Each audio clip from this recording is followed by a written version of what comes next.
Middle east में तनाव अपने चरम पर है। अब ये बेहद खतरनाक मोड़ पर है। अमेरिका ने ईरान के 3 प्रमुख परमाणु ठिकानों पर हवाई हमला किया।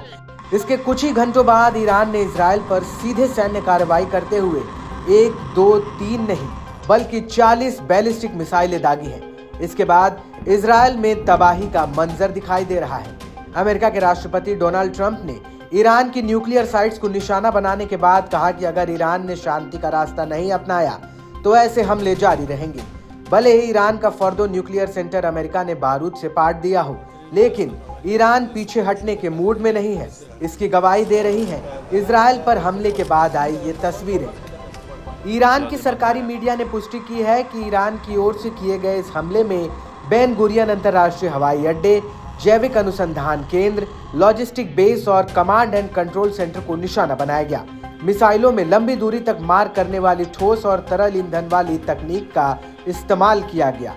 ईरानी हमलों के बाद यरूशलेम और अन्य इलाकों में सायरन बजने लगे और तेज धमाकों की आवाज सुनी गई। इजरायली सेना ने बयान जारी कर बताया कि उसने ईरान से दागी गई बैलिस्टिक मिसाइल को पहचान लिया है और वायुसेना उन्हें रोकने के लिए काम भी कर रही है। एक मिसाइल हाइफा शहर में आकर के गिरी और वहां सायरन नहीं बजा। ये बात हैरान कर रही है कि आखिर हाइफा शहर की ओर आ रही मिसाइल को Israeli air defence system intercept कैसे नहीं कर पाया।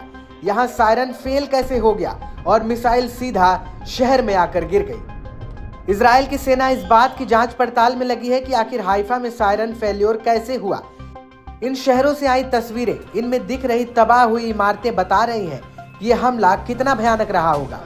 इजरायली आपातकालीन सेवा मगेन डेविड एडोम ने बताया कि मिसाइल हमलों में अब तक 16 नागरिक घायल हुए हैं। देश भर में तेज धमाके सुनाई दिए और मेडिकल टीमें इलाकों में रवाना की गई हैं। सरकार ने प्रभावित इलाकों में नागरिकों से कहा है कि वे बम शेल्टरों में रहें और अगली सूचना तक बाहर बिल्कुल ना निकलें।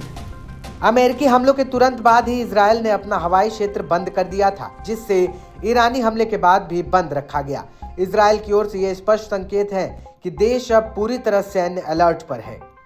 इस पूरे घटनाक्रम की शुरुआत उस समय हुई जब अमेरिकी राष्ट्रपति डोनाल्ड ट्रंप ने घोषणा की कि अमेरिका ने ईरान के 3 प्रमुख परमाणु ठिकानों फोर्डो, नतांज और इस्फहान पर सर्जिकल स्ट्राइक की है। इसके बाद भड़के ईरान ने इजराइल से अपना बदला लिया। इसके बाद ईरान ने प्रतिक्रिया देते हुए कहा था कि वो इसका जवाब देगा। उसने अमेरिका के सैन्य ठिकानों और नागरिकों पर हमले की धमकी भी दी है। हालांकि अभी तक उसने इजराइल के तेल अवीव और हाइफा शहरों पर ही अपनी मिसाइलें बरसाई हैं, जिससे ये शहर मलबे की तरह दिखाई दे रहे हैं।